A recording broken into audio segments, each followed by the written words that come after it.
ser demasiado clara y dejo cosas por el tintero, pero bueno, lo vamos a intentar y les agradezco que me pregunten lo que quieran, que yo pueda, digamos, facilitarles el entendimiento. Voy a hablarles de nanomateriales biocompatibles y la fotoquímica y los usos tecnológicos en nanomedicina. Y como me dijeron que fuese muy clara, empiezo por algunas definiciones, que supongo que ustedes ya las han tenido porque han tenido un montón de charlas y los nanomateriales siempre aparecen, pero al menos les voy a dar una definición de nanomateriales que son necesarias para nanomedicina. Y esta definición es del Parlamento Europeo para poder legislar en nanomateriales aplicados a nanomedicina. Y me pareció una definición bastante particular y por eso aquí está. Un nanomaterial es un material natural, incidental o manufacturado que contiene partículas, ya sea dispersas, agregadas o aglomeradas, y donde el 50% o más en número de partículas posee al menos una dimensión del tamaño entre 1 y 100 nanómetros. ¿Sí? O sea, es dentro de, digamos, una pequeña parte de la definición, porque después hay mucha más definición, porque habla de área superficial y demás. Pero bueno, es interesante, porque habla en realidad de que solo, aunque sea que el 50% de las partículas tenga una dimensión de entre 1 y 10 nanómetros, ya forma parte o se lo puede considerar un nanomaterial. Después, la otra definición es la nanomedicina. La nanomedicina, una definición común es que comprende el uso de nanoestructuras y o nanodispositivos en el campo de la medicina, ya sea para diagnosticar, para prevenir o para tratar enfermedades, pero también para investigar enfermedades. ¿Sí? O sea, todo eso entra dentro del campo de la nanomedicina. Y la otra definición que es interesante y que también tenemos en cuenta cuando usamos los nanomateriales que vamos a usar, es hablar de biocompatibilidad. Y eso la norma internacional dice: cualidad que tiene un material de generar una respuesta biológica aceptable durante el tiempo y modo de contacto de una aplicación específica. O sea, nos interesa que sea biocompatible, que las células lo acepten y que puedan proliferarse y puedan vivir durante el tiempo que nosotros necesitamos que ese nanomaterial esté en contacto con el material biológico. Así que bueno, son cosas que mantenemos digamos, en cuenta cuando buscamos los materiales para, digamos, que vamos a usar. Y dentro de los objetivos que tienen mi grupo de trabajo, dentro de algunos de ellos, es el diseño de nanofotosensibilizadores para uso en terapia fotodinámica y o radioterapia en tratamientos contra el cáncer. Yo hoy les voy a hablar de fotodinámica, de terapia fotodinámica, porque a ustedes les interesan los fotones, ¿sí? Si vamos a radioterapia ya entramos en otro campo que es un poquito distinto a lo que estamos hablando hoy.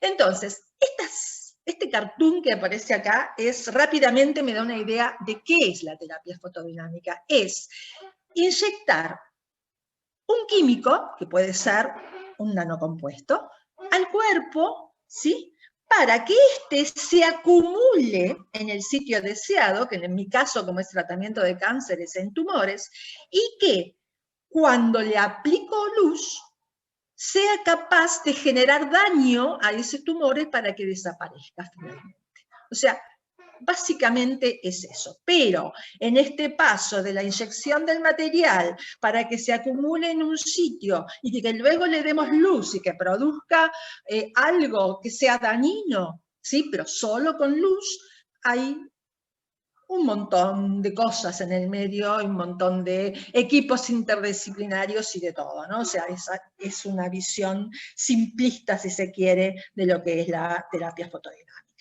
Entonces, vamos a ver primero los que son los fotosensibilizadores en general.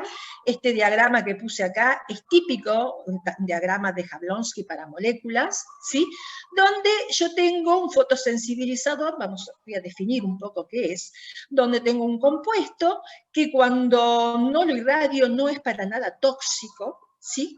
Y cuando lo irradio, si es una molécula orgánica, normalmente las moléculas orgánicas todas están en su estado fundamental, es un singlete, cuando las irradio, pueden pasar a un estado excitado singlete que emiten fluorescencia o a través de un cruce intersistema pueden pasar a un estado triplete que, como su decaimiento al estado fundamental está prohibido cuánticamente, tiene un tiempo de vida lo suficientemente largo como para después de eso emitir fosforescencia o bien dar lugar a reacciones, ¿sí?, con otros compuestos. Por ejemplo, nos interesa en particular, cuando hablamos de terapia fotodinámica, las reacciones con el oxígeno. Entonces, mediante dos mecanismos distintos pueden reaccionar mediante transferencia electrónica o atómica con el oxígeno y darnos montones de compuestos del oxígeno muy reactivos, que se llaman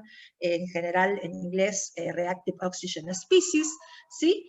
Y estas especies sí son capaces de atacar los biocompuestos que conforman a la célula y destruir las células, o sea, son tóxicos. O bien, mediante transferencia de energía, pueden dar lo que se conoce como oxígeno singulete. Ustedes saben que el oxígeno singulete, el estado fundamental, es un triplete. Entonces, si bien las reacciones con oxígeno y los compuestos orgánicos son termodinámicamente espontáneas, resulta que la reacción no ocurre en tiempos rápidos, y nuestro universo, que es muy oxidante, no está en llamas, digamos, justamente porque las moléculas orgánicas son singulete y el oxígeno es un triplete. Entonces, ¿qué pasa? Cuando nosotros, por transferencia de energía, podemos pasarle desde el triplete de este fotosensibilizador energía a la molécula de oxígeno del estado fundamental, que es un triplete, da lugar a la formación de un singulete que tiene su tiempo de vida, depende de cuál es el medio en que se encuentra y de qué hay alrededor, pero puede vivir microsegundos, ¿sí? Y cientos de microsegundos, depende cuál es el medio, y ese compuesto, ese oxígeno singulete, reaccionar con las moléculas o las biomoléculas y destruir también las células. O sea, que yo puedo lograr de un compuesto que inicialmente no es tóxico en la oscuridad, una gran toxicidad cuando lo irradio. Y de eso se tratan los fotosensibilizadores, ¿sí? Bien, o sea, producen esto que de las siglas en inglés llamamos comúnmente ROS, ¿sí? Reactive Oxygen Species. Bien, cuando voy a aplicar esto a un medio biológico, obviamente necesito que absorba luz el fotosensibilizador. Y si estoy hablando de tumores, si el tumor está digamos, en la piel, a nivel muy superficial, no importa cuál es el lugar donde absorba, la piel lo va a absorber, pero a medida que el tumor se encuentra más profundo, la piel va absorbiendo, la piel y los tejidos, ¿no? Aledaños va absorbiendo y tengo en realidad una ventana fototerapéutica que es ideal, que es la de 650 a 850 nanómetros. Así que cuando yo hable de estos nanofotosensibilizadores, que en mi caso en vez de ser moléculas van a ser nanopartículas, tal como las definimos antes, voy a tener que tener en cuenta todas estas propiedades, medirlas y ver qué es lo que pasa. Bien, entonces, cuando hablo de estos nanofotomateriales fotoactivos, que es lo que estoy en realidad buscando para que actúen como fotosensibilizadores en las aplicaciones biológicas, me va a importar el material. Y las cosas que me importan del material son la absorción y la fotoluminiscencia intensa, obviamente preferentemente en la ventana fototerapéutica, porque para que me sirva, por ejemplo, para detectarlo, ¿sí? O como imagen para saber la partícula, cómo entra al organismo, dónde está ubicada para que yo la pueda irradiar. La capacidad de generación de estos ROS, ¿sí? Que sea estable fotoquímicamente, que no se me descomponga enseguida, que no reaccionen con las mismas especies reactivas que estoy generando, que sea no tóxico, ya lo habíamos nombrado, y que sea biodegradable del organismo, que se degrade en el organismo, que no sea tóxico, ¿sí? Bien. Interesa también el tamaño. Y el tamaño interesa por de diversas formas. Obviamente que el tamaño me va a determinar qué tipo de partícula puedo usar, ¿no? Qué tipo de nanomaterial puedo usar. Pero también me va a determinar cómo alcanza esa partícula el tumor. Y si yo quiero que entre a células y a células específicas, ¿cómo va a entrar a esa célula? Yo mucho de esto del tamaño no voy a hablar, porque si no se me va el tiempo muchísimo, pero sí es un factor importante a tener en cuenta. Y después, obviamente, en esta parte que les puse de la terapia, que yo inyecto un químico y ese químico va a parar exclusivamente al sitio donde yo quiero atacar o quiero que funcione el nanofotosensibilizador, voy a tener que hacerle montones de cosas en la superficie. ¿Sí? Voy a tener que primero conferirle estabilidad al material, porque a lo mejor el material es fotoactivo, pero resulta que en los medios biológicos se me destruye, se me disuelve, se me vuelve tóxico, entonces voy a tener que cubrirla con algo para que eso no suceda, protegerlo. Voy a querer estabilizarlo también en ese medio biológico. Le voy a tener que pegar biomoléculas para que vayan al sitio donde yo quiera.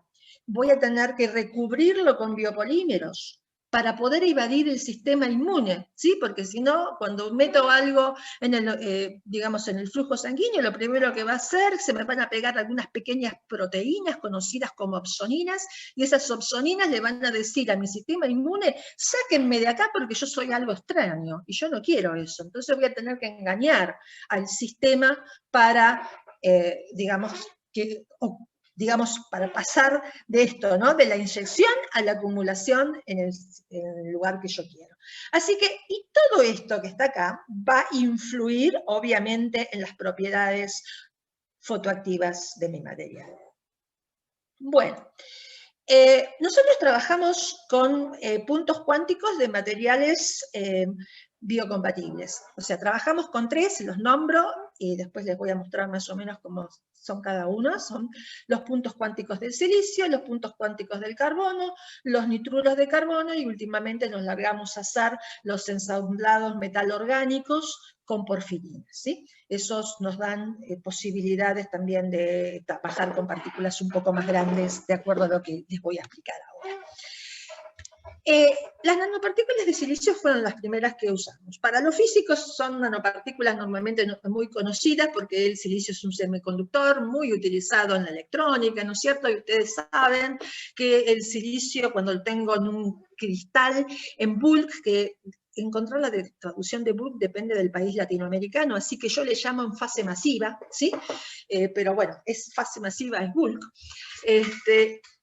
Saben que no emite mucho, que es un semiconductor indirecto, pero cuando yo reduzco el tamaño de ese cristal de silicio, estas propiedades de semiconductor indirecto empiezan a relajarse y cuando alcanzo tamaños del orden del radio de excitón de Bohr, ¿sí? Que para el silicio semiconductor está del orden de 4 a 5 nanómetros, es decir, cuando tengo partículas de ese orden, ¿sí? Empiezo a tener confinamiento cuántico en el movimiento del excitón, o del electrón o del Hall, depende, o sea, el confinamiento si es fuerte, si es débil, va a depender de cuáles de ellos estoy confinando. Y eso va a hacer que esta brecha, o sea, del paso de un semiconductor indirecto a un semiconductor directo directamente, con confinamiento cuántico, y esta brecha prohibida que tengo acá, el band gap conocido en inglés, va a depender del tamaño de partícula. ¿Sí? Entonces, pero piensen que el tamaño de partícula que yo voy a poder variar para el silicio es muy pequeño, ¿no? Porque voy a tener que controlar el tamaño de partícula del orden de 5 nanómetros para que sea un punto cuántico, pero es muy pequeño, o sea, voy a poder variar muy poco. Y entonces, si mi partícula es pequeña, el número de átomos que conforman la partícula es pequeño, y eso hace que el número de átomos de silicio que están en la superficie sea muy grande, y entonces la superficie importa. La superficie empieza a afectarme las propiedades fotoluminiscentes, porque si yo le pongo ciertas otras cosas, ahora vamos a ver qué es lo que pasa en particular con el silicio, resulta que me cambia las propiedades. Porque empiezan a tener defectos superficiales y entonces acá empiezan a aparecer montones de niveles que corresponden a los defectos superficiales y la emisión va a depender de esos defectos superficiales mayormente. Bien, otros puntos que usamos, no les voy a contar, pero les cuento un poco para que vean cómo es y no están muy formalizados, son los puntos cuánticos del carbono.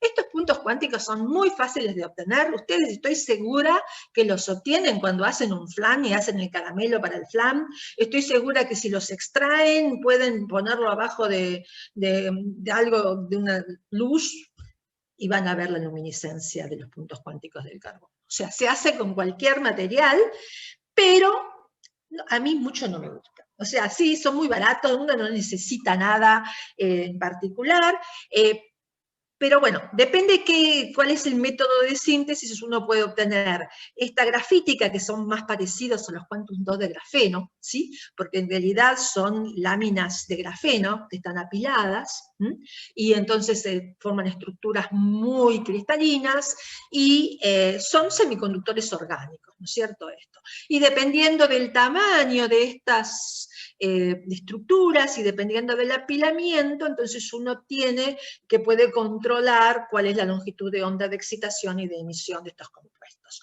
Pero así como están, mucho no nos sirve para los trabajos con ciencias biológicas, porque primero que necesitamos que tengan grupos en la superficie, grupos funcionales que sean afines con medios acuosos. Entonces los tenemos que oxidar, ¿sí? Y cuando los oxidamos, otra vez, no es fácil tener oxidado nada más que la parte de afuera y que no se nos oxide adentro, y entonces tenemos estas cosas que son semicristalinas, donde hay distintos tamaños, ¿sí? De estas capas grafíticas, y están un poco desordenadas, y entonces empiezan a haber defectos superficiales, y entonces la emisión ya no es tanto de esta parte grafítica, sino que corresponde a estos defectos superficiales. Y la otra es que, bueno, que tengamos una partícula totalmente amorfa, y que tengamos emisión, digamos, de los miles de compuestos distintos que hay ahí adentro, y difícil de controlar, pero que va a ser luminiscente seguro, y normalmente son bastante, con eficiencias cuánticas de luminiscencia muy altas. Hay un montón de discusión en la literatura de qué tengo y qué no tengo, es difícil determinar, o sea, hay que apoyarse en un montón de técnicas demás, pero bueno, les cuento, nada más que las hemos estudiado, pero no son de mi gran... Y la otra son los puntos cuánticos de nitruro de carbono. ¿Sí? Estos puntos cuánticos también se hacen con compuestos orgánicos y urea, generalmente, para meterle, digamos, como fuente de nitrógeno.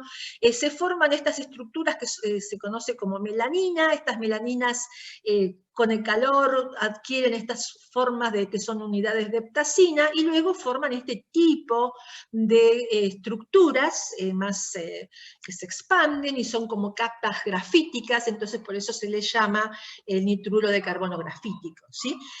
También a estas se las ve que cuando se oxidan un poco, las estructuras así que se forman en capas, son de mucha menor energía, porque estos nitrógenos de acá tienen orbitales electrónicos que se repelen, entonces cuando las tengo así en capas y de esa estructura grafítica tienen más energía, cuando las oxido y se separan un poco y se forman estas arrugas, o no sé cómo llamarla, corrugadas, ¿no? Estructuras corrugadas, entonces están más estabilizadas. Estas también tienen, se puede ver, son bastante cristalinas, se pueden mirar estos planos cristalinos, y se usan mucho como fotocatalizadores, porque también se los puede modificar un poco, y fotocatalizadores por la luz solar, ¿no? Estas también las estamos probando, y son un poco más reproducibles, en mi opinión, son un poco mejores y mucho más intensa la luminiscencia que las de carbono. pero como tengo entendido que es más de un grupo de físicos, y a los físicos les gusta muchísimo el silicio en general, les voy a contar un poco más qué es lo que hicimos con los dots, los quantum dots de silicio, los puntos cuánticos del silicio. Los sintetizamos de 6 o 7 formas en el laboratorio. Cada forma ha sido una tesis, ahí están los chicos que lo fueron desarrollando, y bueno, y obviamente las hemos aplicado a los procesos biológicos. Vamos de top down, ¿no? Cuando empezamos de un cristal grande de silicio y hacemos el grabado electroquímico y también con fluorhídrico, o empezamos desde los átomos hasta que llegamos a la nanopartícula, y usamos diversos métodos, que no me voy a detener. Si a alguno le interesa, no tengo ningún drama en discutirle, después me lo pregunta. Y aquí es el espectro de excitación y emisión de las partículas de 2-3 nanómetros, ¿sí? Y fíjense, cuando uno mira una suspensión de estas partículas, si uno mira esto, no la puse la foto, en la oscuridad o así a la luz del día nomás, es como si tuviese dentro de la celda un poquito de agua, no se ve nada, pero cuando le damos con luz, vemos una intensa luminiscencia, ¿sí? En el azul, en esta zona, ¿sí? Tiene la ventaja, y por eso la usamos mucho, que también podemos obtener esta emisión por excitación bifotónica a 800 nanómetros dentro de la ventana esta que estábamos buscando nosotros para el estudio en medios biológicos. Bien, nosotros usamos, y acá voy un poco a describirles los métodos que usamos, no usamos ningunos métodos muy complejos, hacemos muchos experimentos de, digamos, usamos un single photon counting la mayor parte de las veces para sacar información de la fotoluminiscencia. Vemos las matrices de excitación-emisión, hacemos análisis bilineal y global, eso quiere decir que a partir de estas matrices hacemos análisis y vemos, por ejemplo, cuántos cromóforos distintos podemos tener en la partícula que contribuyen a la emisión total, ¿sí? Entonces, fíjense, en este caso pudimos determinar que había dos distintos cromóforos, ahora les voy a contar qué es esto y por qué en el silicio se puede hacer esto,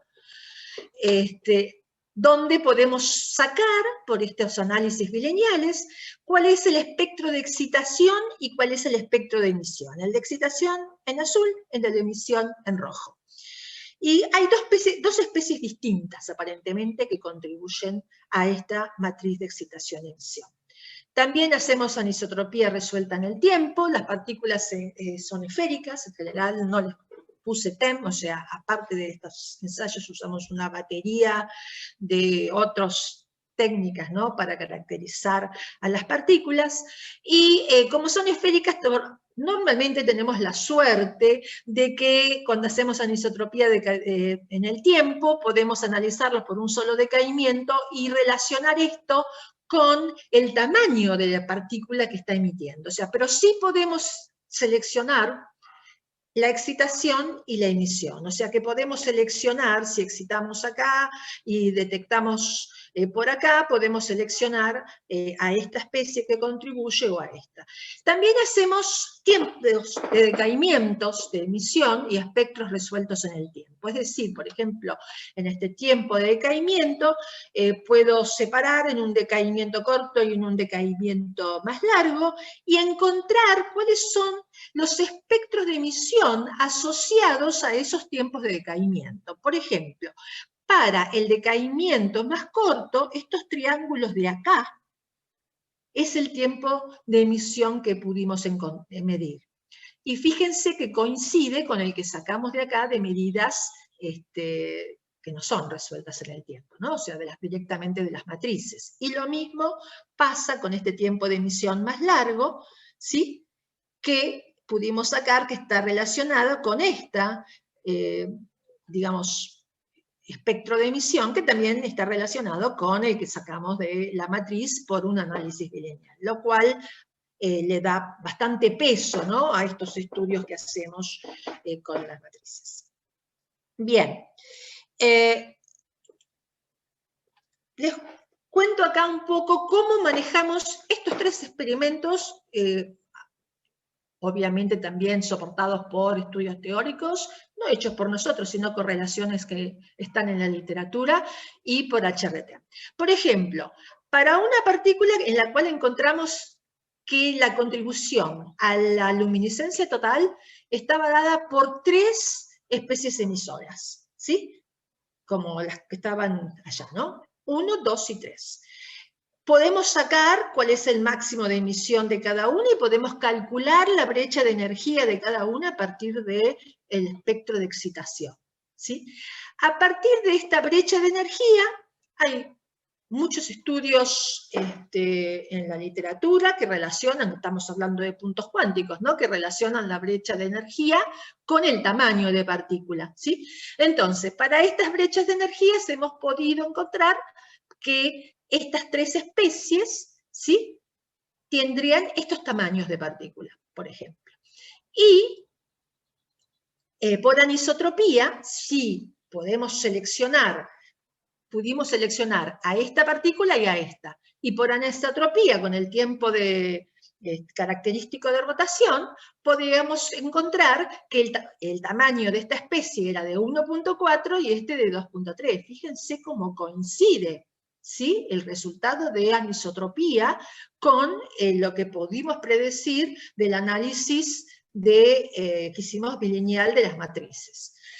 Y bueno, obviamente por HRT lo único que podemos hacer es hacer una distribución de partículas y sacar un valor promedio, ¿no es cierto?, que es de 1.7 más menos 0.8.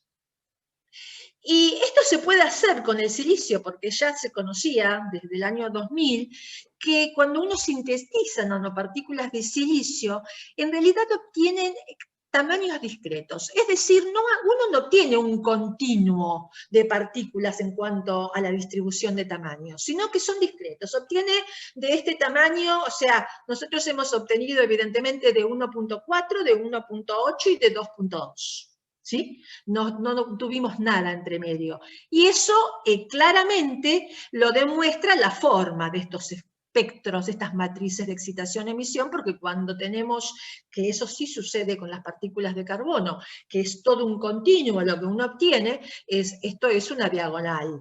Esta matriz se convierte en una diagonal porque la excitación depende de la emisión depende exclusivamente de la excitación. Bueno, entonces, eso en cuanto a los estudios que podemos sacar por luminiscencia. Otra cosa es con las partículas de silicio, uno cuando las obtiene con grupos silicio-hidrógeno terminales. Yo les dije que la superficie es muy importante al silicio, ¿sí?, por el tamaño. Fíjense, esta partícula es de 1,8 nanómetros y tiene 185 átomos de silicio, poco. ¿Sí? De ese 185 no me puse a contar cuáles eran los silicios superficiales, pero es un porcentaje bastante importante, ¿sí?, como para afectarme cuáles son las propiedades o las propiedades que entran digamos, superficiales que afectan, ¿no?, a la fotoquímica. Entonces, el silicio-hidrógeno es muy reactivo, y si yo dejo estas partículas y las guardo para medir al día siguiente, y lo que empiezo a ver, y las dejo en el aire, lo que empiezo a ver es que empiezan a oxidarse. Y cuando empiezan a oxidarse, entonces el silicio-oxígeno es capaz de meter muchos defectos superficiales dentro de esta brecha que yo tenía, ¿sí? Y lo que empiezo a ver es un cambio total del comportamiento de la matriz de excitación, y obtengo siempre lo mismo, obtengo este tipo de matrices, ¿sí?, que ya no importa cuál es el tamaño, porque hemos hecho esto con partículas de 5 nanómetros, la hemos hecho con partículas de 2 nanómetros, y ya no importa el tamaño. La emisión siempre es la misma y es, digamos, lo que estoy haciendo es excitando y observando la emisión de esas trampas de silicio-oxígeno que tengo por la oxidación. Obviamente que todo esto relacionado con la espectroscopía infrarrojo, XPS, o sea, con montones de otras espectroscopías que me permiten seguir, ¿no? Y caracterizar este sistema, porque si no lo caracterizo, puedo seguir,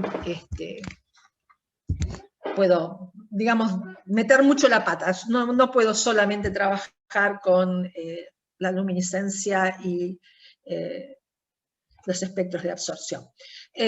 Otra cosa que hacemos también es la determinación del rendimiento cuántico de producción de oxígeno singulete. Esto también son técnicas muy convencionales, donde lo que medimos es la fosforescencia en el NIR del oxígeno singulete, y lo que se hace es medir siempre respecto de una referencia, y, o sea, podemos medir, estas son las señales, por ejemplo, no me acuerdo ahora si esto es para una referencia, y creo que esto era para una partícula de silicio con PEG, y esta que se ve acá tan fea es una que hicimos con Pedro David Cara en el CIOP, pero eran de superficie, ¿sí? O sea, habíamos hecho un film superficial de partículas para matar, para matar bacterias. Pero, bueno, se mide, digamos, la amplitud de esta señal al tiempo cero para distintas, digamos, intensidades del láser, y después también variando la concentración de partículas, y bueno, y con la referencia, y siempre, digamos, empleando estas relaciones, encontramos cuáles son el rendimiento cuántico de producción, ¿no? De oxígeno singulete, y también usamos muchas veces atrapadores químicos que no vienen al caso y no les voy a explicar mucho, pero también atrapadores que, por ejemplo, como que es el Singlet Oxygen Sensor Beam, que cuando reaccionan con oxígeno singulete dan una sustancia que es muy fotoluminiscente, entonces lo que hacemos es detectar la fotoluminiscencia de esta sustancia, y siempre, obviamente, calibrando contra una referencia para que podamos determinar cuál es ese rendimiento cuántico. Otros experimentos que también hacemos es de voltametría cíclica, ¿sí? Esto nos ayuda muchísimo para determinar, o sea, lo que hacemos es, pegamos las partículas a un vidrio de óxido de estaño dopado con flúor, eso lo hacemos, lo iluminamos y aplicamos un potencial que vamos variando, y vemos estas curvas, ¿sí?, de intensidad versus potencial, y mirando cuál es el onset de la reducción y cuál es el onset en los procesos de oxidación, podemos sacar cuál es la brecha, ¿sí?, de energía, pero electroquímica, que a veces difiere de la óptica, porque estamos hablando acá en la electroquímica, nos influye muchísimo qué es lo que tenemos en la superficie, ¿sí? Estamos mirando los electrones que reaccionan con la superficie de ese material, pero bueno, podemos ubicar a nuestro fotosensibilizador, y sabemos, por ejemplo, que nuestro fotosensibilizador, nuestras partículas, que son estas, sirven como reductoras y para el oxígeno, para la transferencia de electrones hacia el oxígeno, que era una de las cosas que queríamos. No sirven para la formación de radicales hidroxilos, y bueno, digamos, estas propiedades que hemos encontrado, en general, es que sí hay una transferencia de energía, que sí hay una transferencia de electrones hacia el oxígeno, y que son fotosensibilizadores interesantes para terapia fotodinámica, y también para radioterapia, son hermosas para radioterapia también. Bueno, y porque estoy cortada de tiempo, me fui a les cuento que hemos derivatizado, acá no les voy a meter mucho porque hay mucha química en esto, pero hemos puesto grupos aminos superficiales, ¿sí? Es importante por lo que vimos antes de la oxidación, que no formar, si queremos ver la luminiscencia no de las, digamos, de los defectos superficiales de las trampas de silicio-oxígeno, si queremos ver la luminiscencia propia del silicio, que el silicio tenga carbono en la superficie. Entonces, en general, lo que hacemos primero es hacer una reacción entre este silicio-hidrógeno con el carbono, ¿sí? Para tener esto que me estabiliza las partículas ahora, ¿sí? Y ya la luminiscencia no va a depender tanto de qué le pongo supuestamente, de qué le pongo en la superficie, y entonces le hemos puesto grupos amino, eso estabiliza muchísimo las partículas en agua.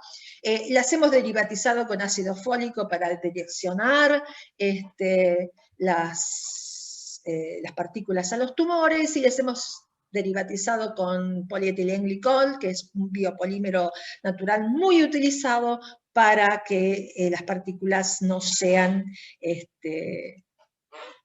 digamos, descubiertas por el sistema inmune. Y bueno, lo que sí hemos encontrado es que estas son las distintas derivataciones que hicimos, siempre tenemos silicio-carbono en esto, ¿sí? Que las eficiencias de luminiscencia cuando están en agua se cuenchean muchísimo, el agua cuenchea muchísimo la luminiscencia, pero a pesar de eso, la luminiscencia que vemos es suficiente para, digamos, los estudios que pretendemos, que hay formación de oxígeno singulete, dependiendo de quién tengo en la superficie, porque cuando pongo estos grupos superficiales me lo comen directamente, mal hablando, al oxígeno singulete, o sea, lo reaccionan muchísimo, entonces no tengo oxígeno singulete, solo porque tengo estos grupos superficiales, pero cuando pongo otros grupos superficiales ya puedo empezar a usarlo, ¿no es cierto? O sea, todas las propiedades y las bondades que tenía el material en sí, los grupos superficiales que necesito para meterlos en los sistemas biológicos, digamos, me afectan muchísimo, entonces tengo que evaluar todas estas partes, no alcanza con tener un hermoso material que me sirva como fotosensibilizador, tengo que evaluar qué estoy poniendo en la superficie. Bueno, y para terminar, porque ya llegué y me pasé 2 minutos, también hemos hecho estudios, se los muestro porque son muy lindos, de toxicidad, ya con esto termino, en zebrafish. Los chicos que hacían los estudios me decían que estos pescaditos emitían una hermosa luz en el UV, eran muy fluorescentes porque son transparentes.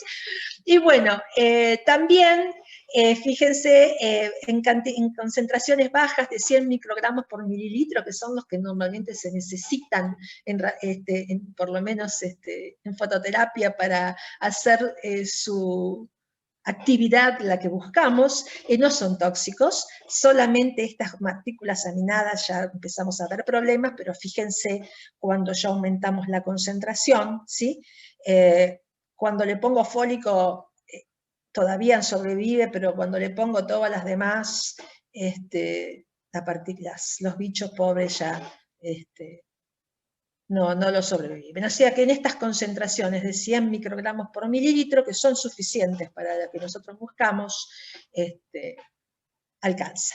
Bueno, estas serían las conclusiones, no doy más nada, esto es para que vean, esto es una partícula de carbono. Fíjense, acá sí tengo, como les decía hoy, cuando tengo la luminiscencia, que depende, o sea, que los tamaños son continuos, cómo varía, ¿sí? Y esto no lo puedo analizar por un programa bilineal, o sea, lo he podido hacer con el silicio, pero no con esto lo tenemos que manejar de otra forma porque no se ve bien, lamentablemente está horrible esta transparencia, pero hay una relación directa entre la energía de excitación y el máximo de emisión. Fíjense cómo varía el máximo de emisión, y entonces ya hay otras cosas que no puedo hacer con eso.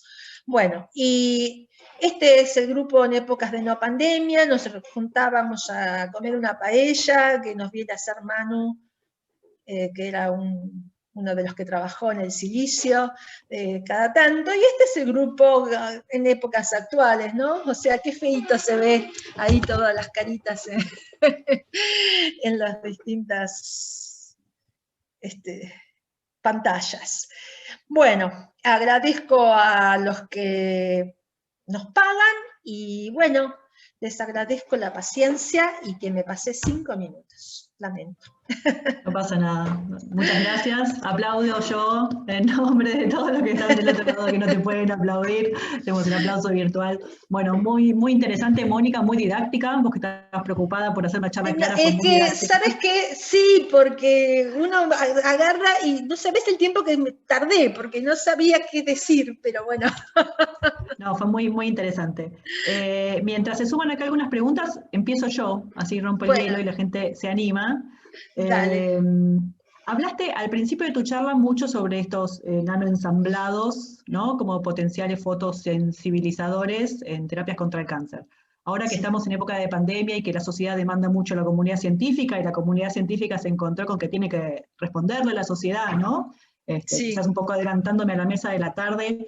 ¿En qué etapa está este desarrollo? Vos hablaste un montón, pareciera que los tienen súper estabilizados, súper caracterizados estos nanoensamblados. Sí. ¿En qué etapa, o sea, la pregunta es, ¿en qué etapa está de probarse? El silicio, te digo, el silicio es algo del cual yo siempre hablo, porque hace 10 años que estamos trabajando, y con el silicio trabajó mucha gente que también trabajó en los sistemas biológicos. El silicio me ha dado la emoción, y no tanto, yo más que hacer fototerapia me gusta más radioterapia, porque hemos estado trabajando en tumores profundos, y me ha dado la emoción de que pude detectar la formación de oxígeno cingulete por radioterapia. ¿Sí? Y entonces, más allá de que el silicio no es un elemento pesado, y entonces en realidad no es que absorba más rayos X como uno quiere para un radiosensibilizador, ¿no? O sea, porque el radiosensibilizador se basa en eso, en absorber los rayos X, y cuanto más electrones tenga el elemento, mejor es la cosa. Pero por más que el silicio lo que hacía era recibir todo lo del resto, ¿no? Porque es el agua en las células la que en radioterapia absorbe,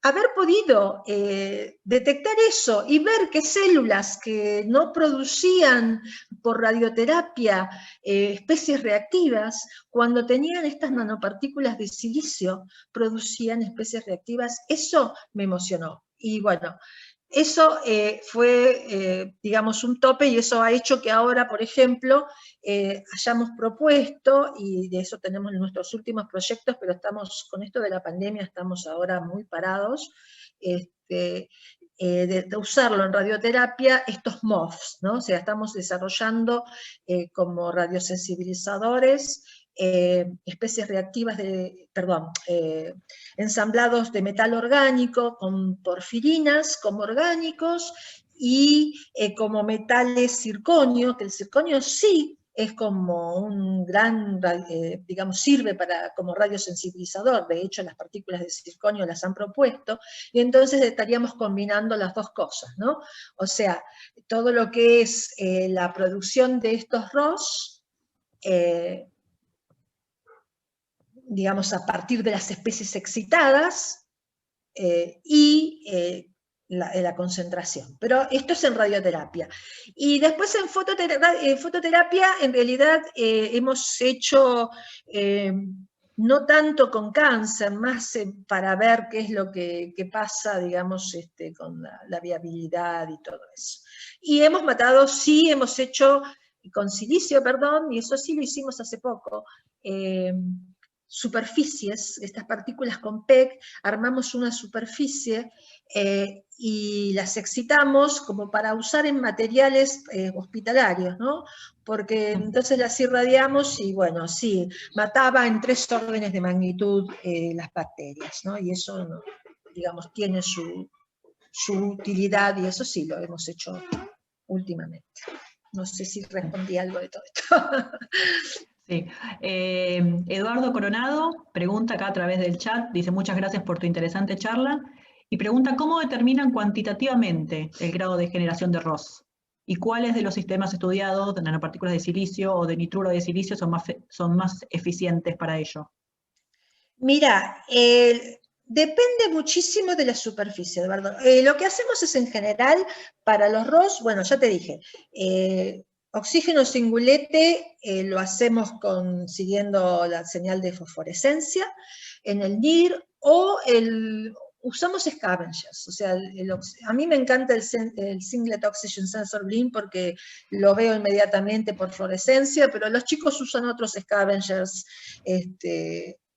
digamos, que reaccionan con el oxígeno singulete, o a veces también hacemos mediciones de oxígeno, ¿sí? En presencia y ausencia de los scavengers, o sea, usamos montones, o sea, todas las técnicas que tengamos, o lo que sirva, porque siempre va a depender de dónde lo tenemos metido, y cuál es nuestra ventana óptica para poder trabajar y para poder detectarlo.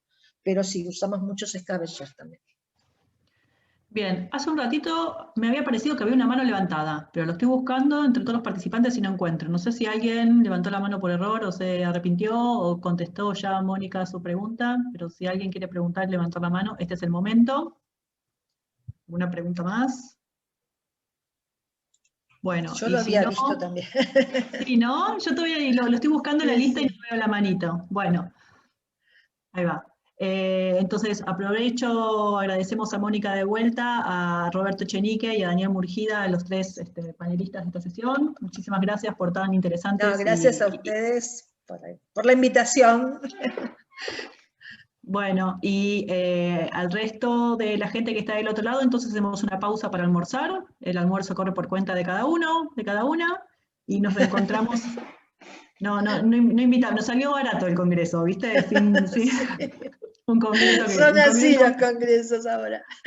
Lamentablemente. Bueno, ya nos vamos a reencontrar seguramente en estas reuniones, sí, como vos mostrabas, de paellas mediantes y de mates mediantes, y dejaremos de tener estas fotitos con caritas de Zoom, pero bueno, por ahora lo importante es cuidarse. Así que nos reencontramos a las 14 con la mesa espectroscopías aplicada a los materiales. ¿Sí? Bueno, gracias, bueno, Mónica. bárbaro. Gracias, hasta luego.